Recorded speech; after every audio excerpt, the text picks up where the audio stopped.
state-of-the-art Fabbringhaus was employed in the U.S. Army Counterintelligence Corps and assigned to work with Nazi informants spying on the Russians. One of them was Klaus Barbie, the Butcher of Lyon, who had tortured and murdered thousands of Jews and resistance fighters.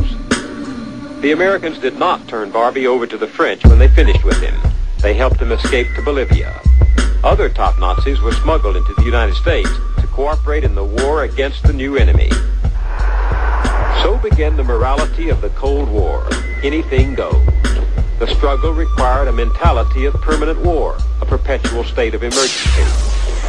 And it meant a vast new apparatus of power that radically transformed our government. Its foundations were laid when President Truman signed into law the National Security Act of 1947.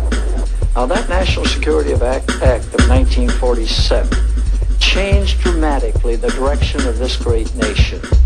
It established the framework for a national security state. Admiral Jean LaRocque rose through the ranks from ensign to become a strategic planner for the Pentagon, and now headed the Center for Defense Information, a public interest group. The National Security Act of 47 gave us the National Security Council. Never have we had a National Security Council so concerned about the nation's security that we were always looking for threats and looking how to orchestrate our society. Right, in left, continues in the Congress body at the rear of his right arm. With a probability of 95% or better, there was indeed a shot fired from the grassy knoll.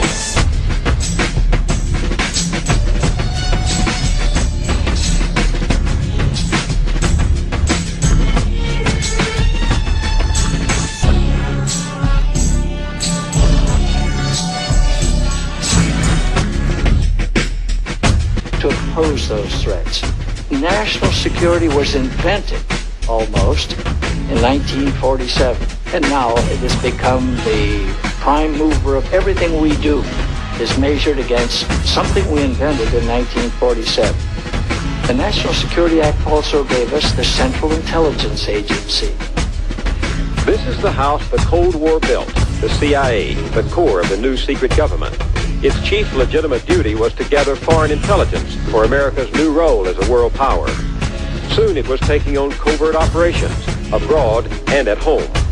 As its mission expanded, the CIA recruited adventuresome young men like Notre Dame's All-American Ralph McGehee. I look back to the individual that I was when I joined the agency. I was a dedicated Cold Warrior who felt the agency was out there fighting for liberty, justice, democracy, and religion around the world. And I believe wholeheartedly in this. I just felt proud every day that I went to work because I was out at the vanguard of the battle against the international evil empire, international communist evil empire. Iran, 1953. The CIA mounted its first major covert operation to overthrow a foreign government. The target was the Prime Minister of Iran, Mohammad Mossadegh. He held power legitimately through his country's parliamentary process, and he was popular. Washington had once looked to him as the man to prevent a communist takeover. But that was before Mossadegh decided that the Iranian state, not British companies, ought to own and control the oil within Iran's own borders.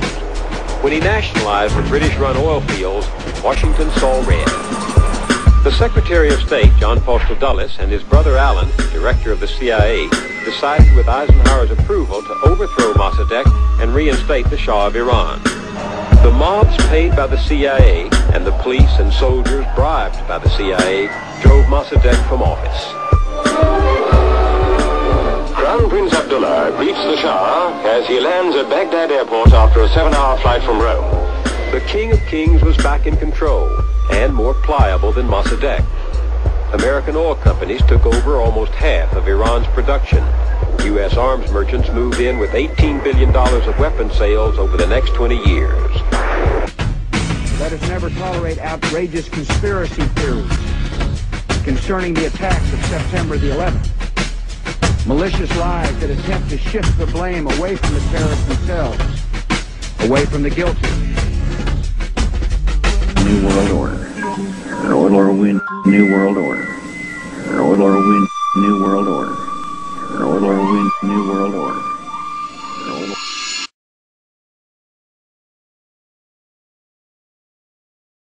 I spent Friday evening in St. Louis addressing about 1,000 people at the Campaign for Liberty.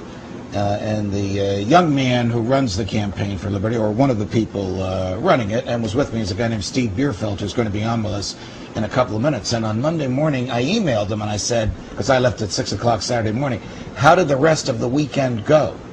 And he had an encounter with the TSA, the Transportation Safety Administration, in which they not only wanted to know who he was, who did he work for, how did he get the money that he had on him, and what did he plan on doing with that money.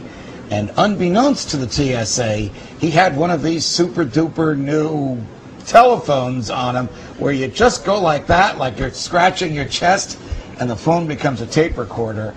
And about 85 to 90% of his encounter with these folks was recorded. We're going to listen to a little bit of it now, and then I think George Steve is going to join us.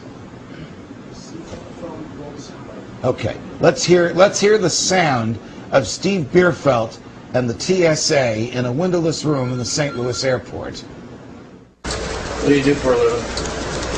Is that relevant, sir? Yes, it is. Am I legally required to tell you that? Well, I'll tell you what. Go kick the plate. You may not be legally required to tell me that, but you will be legally required to tell the police officer that comes to talk to you. Okay. I'm just trying to ask some questions to figure out what all this is about so I can get you on your plane. But you want to play smart, and I'm not going to play your game. How much money is it? I don't know the exact amount, sir. The card says about $4,700. $4,700? Yes, sir. Why do you have all this money? I asked her, sir, if am I required by law to answer the question? That's my. I'm just asking you why you have $4,700. I understand. That's my question. I don't understand Do the law. you want to talk to DEA about it? They'll probably ask. If they can tell me if I'm required to answer the law or question, I'll answer the question. I'm just asking, looking for a simple question. I just want to know why you have $4,700. That's not an unusual thing. I care if I need $50 with He refused to answer any questions. He don't want to answer. So we're going to have to take him down to the station and let DEA, FBI, and all those people talk to him. Every one of them. So we can do that. How old are you? What's your deal, sir? I'm 25, sir. Well, you answered that question, didn't you? That's on my driver's license, sir. So, I mean, I can count that money. I can find out how much it is. It's right in front of me. You know, and I don't know why you have that much money. That's why I want to know. Yeah, he started this out there when I was trying to get everything cleared so he could make his flight. And I said, okay, we'll go in here. He started playing this game again. I said, I'm done with it. So. I've been completely cooperative, sir. I'm not playing any games. You're not cooperative. You won't answer the question. I'm simply asking if I'm refusing to answer. I'm not refusing. If you have nothing to hide, then you can just tell us what it's for. I mean, it's simple. You're going to have to have proof of why you have that much money anyway for the DEA. I understand, sir. If I'm required by law, I'll be happy to answer your questions. I don't understand the law. Are you from this planet? I mean, you understand the question when I'm asking you? Yes, sir. Okay, why can't you just answer the question? Am I required by law to answer? You know what? See, man, you acting like a child, man. You acting like you're 5 years old. I don't understand the law. You act like a child. Well, this is confusing to me, so we're just going to take it to the station, and then the DEA can find out. Where am I being taken to? You're going to the police station. The police station? Yeah. Okay. You can't answer any questions. We don't know what's going on. Am I being forced to go to the police station? Come on, man, let's just go to the police station. Am I being taken? Or am I free to go? We're going to take you. You were going to the police station. Yes. Am I free to go? If you want, whatever you want to call it, we're going to the police station. Am I? What's it saying there? You know, now we're not getting into semantics here. We're just going to go to the station. You're not answering any questions. You're suspicious to me. You're just from your answers. That's why we're going to the station. Am I being forced to the station? Or am I free to go? You will be if you don't walk out this office. Yes, you'll be going to the station. You'll be forced. Okay, that's fine. I understand. You're going to be going to the station. Now, do we have to put you in handcuffs, or will we have a problem with you walking through this No, sir. You're being detained. Yes. Okay, that's fine, sir. I don't understand the law. I'm happy to go. Well, we're going to help you understand if you We have a real chance at this new world order. In order...